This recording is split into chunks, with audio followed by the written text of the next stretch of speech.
Breaking news. America అధ్యక్షుడు Donald Trump హత్యకి ఒక భారీ కుట్ర తెరలేపారు. ఒక కుట్ర జరిగింది కూడా. భద్రతా సిబ్బంది అప్రమత్తతతో ఆ ముప్పు తప్పింది. పామ్ బీచ్ ఎయిర్పోర్ట్ సమీపంలో స్నైపర్ హైడ్వుడ్ దుండగులు ఓ చెట్టుకు నిచ్చెన అమర్చి వేటగాళ్లు ఎదురు చూసేలా గూడు నిర్మాణం ఏర్పాటు చేసుకున్నారు. ట్రంప్ విమానం ఎక్కుతూ ఉండగా కాల్పులు జరిపేలా ఏర్పాటు చేశారు. అయితే భద్రతా సిబ్బంది గుర్తించడంతో అప్రమత్తమయ్యారు ట్రంప్ సెక్యూరిటీ.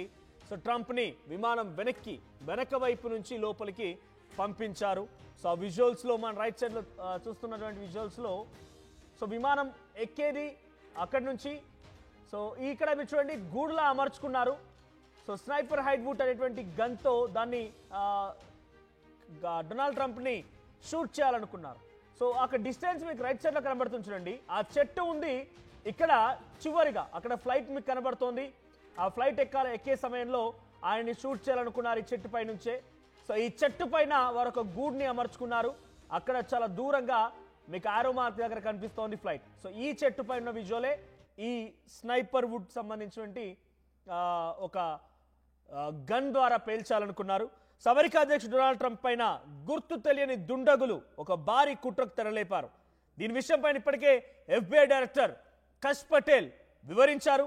పామ్ బీచ్ విమానాశ్రయంలో అధ్యక్షుడు ఎయిర్ ఫోర్స్ 1 ఆగేటువంటి ప్రదేశానికి ఎదురుగా స్నైపర్ నక్కేందుకు వీలుగా ఏర్పాటు చేసినట్టుగా ట్రంప్ భద్రతా సిబ్బంది గుర్తించారు. చెట్టు పైన స్నైపర్ అంటే చాలా సీక్రెట్ గా షూట్ చేసే వ్యక్తి. సో ఆ గన్ని స్నైపర్ అంటూ ఉంటారు. సో దాంతో షూట్ చేయాలనుకున్నటువంటి ఆ వ్యక్తి ఒక నెస్ట్ ని ఏర్పాటు చేసుకున్నాడు. వేటగాళ్ళు ఎదురు చూసేలా ఒక గూడుని ఏర్పాటు చేసుకున్నాడు. ఆ గూడులో నుంచి ట్రంప్ లక్ష్యంగా చేసుకునేలా ఏర్పాటు చేసుకొని వెంటనే అధ్యక్షుడి భద్రతను మరియు కట్టుదిట్టం చేశారు అది గమనించిన వ్యక్తులు. ఈ ఘటన పైన FBI దర్యాప్తు కొనసాగుతున్నట్టు తెలుస్తోంది. ఘటనా స్థలంలో ఎలాంటి పేలుడు పదార్థాలు కానీ అనుమానితులను కానీ కనిపించకపోవడంతో FBI బృందాలు చాలా ఎక్స్పర్టింగ్ ట్రాకింగ్ వ్యవస్థలను ఉపయోగించి దుండగుల్ని పట్టుకునే ప్రయత్నం చేస్తున్నారు. అయితే దాదాపు 200 గజాల దూరంలో చెట్టు పైన స్నైపర్ నెస్ట్ ఉన్నట్టుగానే గుర్తించారు. విమానాన్ని ఎయిర్పోర్ట్లోని వేరే ప్రదేశానికి తరలించామన్నారు. అయితే ట్రంప్ భద్రతా దృష్ట్యా ఆయన విమానానికి వెనుక ఉన్న చిన్న మెట్ల ద్వారా అందులోకి తీసుకువెళ్ళినట్టు తెలుస్తోంది. సో అవి చిన్నగా ఉండడం వల్ల దుండగుల దూరం నుంచి లక్ష్యం చేసుకునే అవకాశం ఉండదు. కాబట్టి ఆ రకంగా సేఫ్గా డొనాల్డ్ ట్రంప్ ని విమానం లోపలికి ఎక్కించగలిగారు. అయితే అమెరికా అధ్యక్షుడు ఎన్నికల్లో పోటీ చేస్తున్న క్రమంలో కూడా కొంతమంది దుండగులు ఆయనపై హత్యాయత్నానికి ప్రయత్నం చేశారు. గత జూలైలో ట్రంప్ పెన్సిల్వేనియాలో బట్లర్లో ప్రచార సభ నిర్వహించారు. అయితే ఆ సమయంలో థామస్ మాథ్యూ క్రూక్స్ అనేటువంటి వ్యక్తి ఆయనపై కాల్పులు జరిపాడు. ఆ సమయంలో చెవి భాగంలో తూటా దూసుకెళ్ళింది. దీంతో ఆయన సెక్యూరిటీ సిబ్బంది వెంటనే అలర్ట్ అయ్యారు. అమెరికా సీక్రెట్ సర్వీసెస్ సిబ్బంది ఆయన్ని కాపాడగలిగారు. మరోసారి ఫ్లోరిడాలోని వెస్ట్ పామ్ బీచ్లో ట్రంప్ గోల్ఫ్ ఆడుతుండగా ఆయనపై ఒకసారి హత్యాయత్నం చోటు చేసుకుంది. ఇప్పుడు ఫెన్సింగ్ నుంచి నిందితుడు తుపాకీతో రావడాన్ని గమనించి భద్రతా బలగాలు కాల్పులు జరిపాయి. ఇప్పుడు చెట్టు పై నుంచి ఒక గూడుని ఏర్పాటు చేసుకొని చెట్టు గూడులో నుంచి చాలా సీక్రెట్ గా ట్రంప్ ని కాల్చాలనుకున్నారు. సో కానీ ఆ భద్రతా బలగాలు ముందుగానే గమనించాయి. ట్రంప్ ని విమానం ఎక్కేటువంటి క్రమంలో ఆయన రెగ్యులర్ గా లక్ష్యాన్ని ఏదైతే స్నీపర్ నెస్ట్ నుంచి లక్ష్యాన్ని వాళ్ళు ఏర్పాటు చేస్తున్నా ఆ వెంట కాకుండా ఇంకో మార్గాన్ని నుంచి చిన్న మెట్లు ఉండేటువంటి మరో మార్గం నుంచి వెనకాల వైపు నుంచి ఆయన విమానాన్ని ఎక్కించే ప్రయత్నం చేశారు. సో అమెరికా అధ్యక్షుడు డొనాల్డ్ ట్రంప్ ని టార్గెట్ చేశారంటే ఆయన టార్గెట్ చేసినటువంటి వ్యక్తులు డెఫినెట్ గా ఏదో రకంగా ఆయన తీసుకున్న నిర్ణయానికి వ్యతిరేకంగా ఉన్నవాళ్ళు. లక్షలాది మంది ఇప్పుడు రోడ్లపైకి ఎక్కి ధర్నాలు చేస్తున్నారు, నిరసనలు వ్యక్తం చేస్తున్నారు. ఇవన్నీ జరుగుతూనే ఉన్నాయి. ఇదే క్రమంలో ఇటువంటి ఒక దాడి జరిగిందంటే ట్రంప్ హత్యా ప్రయత్నాల వెనుక ఎవరో ఒక వ్యక్తి ఉండే అవకాశం ఉంది.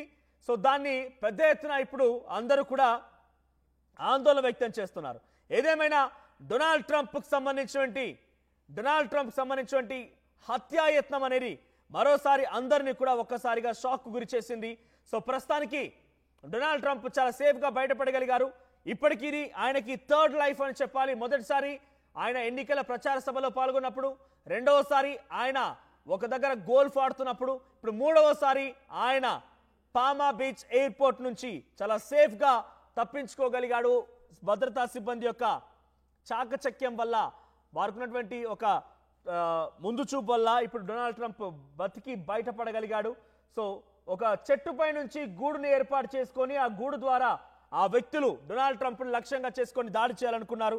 కానీ వారి ప్రయత్నాలన్నీ కూడా విఫలమయ్యే ముందుగానే అక్కడ భద్రతా బలగాలు పసిగట్టాయి. అయితే లక్షలాది మంది రోడ్లకెక్కి జన్మతా పౌరసత్వం పైన, ఆయన తీసుకున్న నిర్ణయాల పైన, డోస్ ద్వారా ఆ ప్రభుత్వ ఉద్యోగాలు కోల్పోయినటువంటి విధానం పైన, తర్వాత టారిఫ్ విధానం పైన, H1B వీసాల పైన రకరకాలుగా ఆయన ప్రభుత్వ ఏర్పాటు నుంచి ఈ రోజు వరకు కూడా తీసుకున్న నిర్ణయాలు ప్రతి ఒక్కటి కూడా ప్రజల్లో తీవ్రమైన వ్యతిరేకతలు కనబడుతూ ఉన్నాయి. సో ఆ వ్యతిరేకతల అంశం ఇప్పుడు డొనాల్డ్ ట్రంప్కి ఒక ప్రాణగండంగా మారిందా? ఆయన ప్రాణాలు తీయాలని చూసిన వారెవరు? ఆయనని నిజంగానే అంతమొందించాలనుకున్నారా? ఆయనని అంతటి స్థాయిలో అంతమొందించాలని ఆలోచించిన శక్తులేవి? ఇప్పుడు ఇదే అంశాలందరినీ కూడా అందరినీ ఆశ్చర్యం గురి చేస్తున్నాయి. సో FBI డైరెక్టర్ కష్ పటేల్ కూడా అక్కడ ఆ చెట్టు వరకు వెళ్ళిపోయి ఏమైనా మారణాయుధాలు ఉన్నాయా, పేలుడు పదార్థాలు ఉన్నాయా, ఇవన్నీ కూడా గమనించిన తరువాత ఆయన అక్కడి నుంచి చూస్తే ఏమీ లేవట, పేలుడు పదార్థాలు లేవు, ఎవరు కూడా అక్కడ అనుమానాస్పదంగా కనిపించలేరు. దీంతో వారంతా కూడా ఒక్కసారిగా షాక్ గురయ్యారు. సో లేటెస్ట్ టెక్నాలజీతో వాళ్ళంతా కూడా మళ్ళీ దీన్ని చూడాలనుకుంటున్నారు. సో కొన్ని కామెంట్స్ కూడా వచ్చాయి, లో సౌండ్ అంట. సో ఒక్కసారి పీసీఆర్ టెక్నికల్ చూసే ప్రయత్నం చేయండి. లో సౌండ్ అని కామెంట్ చేశారు బాబు శ్రీనివాసు. తర్వాత ట్రంప్ను లేపేయాలని ఎంతమంది కోరుకుంటున్నారంటే 80% మంది ట్రంప్ను లేపేయాలని కోరుకుంటున్నారట. మరి ఆ కామెంట్స్ ఏంటో. సో ప్రస్తుతానికైతే ఆయన తీవ్రమైన వ్యతిరేకత ఎదుర్కొంటున్నారు. ఇరాన్ నుంచి వ్యతిరేకత, రష్యా నుంచి వ్యతిరేకత, చైనా నుంచి వ్యతిరేకత, ఇప్పుడు ఆఫ్ఘనిస్తాన్ నుంచి వ్యతిరేకత, తర్వాత భారత్ డైరెక్ట్గా వ్యతిరేకంగా లేకపోయినా కూడా భారత్ కూడా ఇబ్బంది పడుతోంది. ఇదొకటే కాదు, స్థానికంగా కూడా అనేక రకాల ఇబ్బందులు ఎదుర్కొంటున్నారు, అనేక రకాలుగా ఆగ్రహ జ్వాలను ఎదుర్కొంటున్నారు డొనాల్డ్ ట్రంప్. ఇవన్నీ కలగలిపి ఆయనని ఎవరు అటాక్ చేయాలనుకున్నారు? ఆయన పక్కాగా అక్కడికి వస్తారని తెలుసు, ఆ ఫ్లైట్ నుంచి వెళ్తారని తెలుసు, అంతా పర్ఫెక్ట్గా ఇన్ఫర్మేషన్ తెలిసిన వ్యక్తే డొనాల్డ్ ట్రంప్ని అంతమొందించాలనుకున్నారు. ఇంతకీ ఆ వ్యక్తి ఎవరు? డొనాల్డ్ ట్రంప్ని అంతమొందించాల్సిన అవసరం ఎవరికి వచ్చింది? ప్రస్తుతానికి ఇవే ప్రశ్నలు అందరినీ కూడా వెంటాడుతూ ఉన్నాయి. సో అటు అధికార ఉన్నటువంటి కష్ పటేల్ FBI డైరెక్టర్ కూడా అధికారి, ఆయన కూడా ప్రత్యక్షంగా దీన్ని చాలా సీరియస్గా తీసుకున్నారు. సీరియస్గా తీసుకొని ఆయన ఈ వ్యక్తి ఎవరు, ఎందుకు ఇక్కడికి వచ్చారు, ఎందుకు ఈ రకంగా చేయాల్సి వచ్చిందనే దానిపైన అన్వేషిస్తున్నట్టు తెలుస్తోంది. సో ప్రస్తుతానికైతే అక్కడ ఎటువంటి పేలుడు పదార్థాలు కానీ గన్స్ కానీ లేవు. ఆయన అక్కడికి ఎలా వచ్చాడు, ఎవరు ఏర్పాటు చేసుకున్నారనే దానిపైన చాలా లోతుగా అప్గ్రేడెడ్ టెక్నాలజీని ఉపయోగించి ఆ డొనాల్డ్ ట్రంప్ విషయం పైన ఎవరు ఈ రకంగా చేయాలనుకున్న దానిపైన అన్వేషించే అవకాశం కనబడుతోంది. ఇది థర్డ్ లైఫ్. 3 సార్లు డొనాల్డ్ ట్రంప్ చాలా చాకచక్యంగా ఆయన భద్రతా సిబ్బంది ఉండడం మూలంగా తప్పించుకోగలిగారు. మొదటిసారి ఆయన ఎన్నికల ప్రచారంలో ఉన్నప్పుడు చెవు దగ్గర నుంచి ఇలా బుల్లెట్ దూసుకు వెళ్ళింది. ఆ తర్వాత రెండవసారి పెన్సిల్వేనియాలో ఆయన గోల్ఫ్ ఆడుతుండగా ఒక సంఘటనలో ఫెన్సింగ్ దాటి ఒక వ్యక్తి గన్ పట్టుకొని పరిగెడుతూ ఆయన వైపుగా రావడం ఒకసారి. ఇప్పుడు మూడవసారి ఆయన పామ్ బీచ్ ఎయిర్పోర్ట్లో ఫ్లైట్ ఎక్కుతుండగా ఆ ఫ్లైట్ ఆయన ఎక్కేటువంటి మూమెంట్ని టార్గెట్ చేస్తూ ఒక వ్యక్తి అంతమొందించాలనుకున్నారు. దాని